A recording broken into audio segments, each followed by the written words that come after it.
तेणु आम जीवु आलोचना माध्यम जदि समाधान नहला आम शांतिपूर्ण भाव में पुणी थे कहूँ शांतिपूर्ण भाव में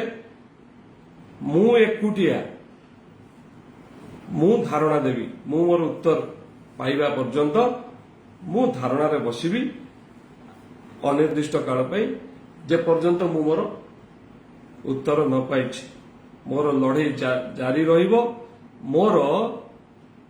आवाज सेमती गरजुथिबो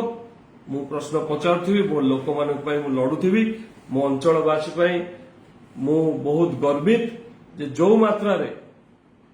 मते से समर्थन देइछन्ती एवं से घटना पर जो साधारण लोकटी बाटरे घाटरे मते देखा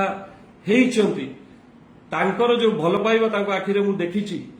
जो लोकटीर घर हेइनी ता आखिरे से दिन मु से भल पाइबा देखिछि मो प्रति ताकू केबे भी भूली पारिबिनी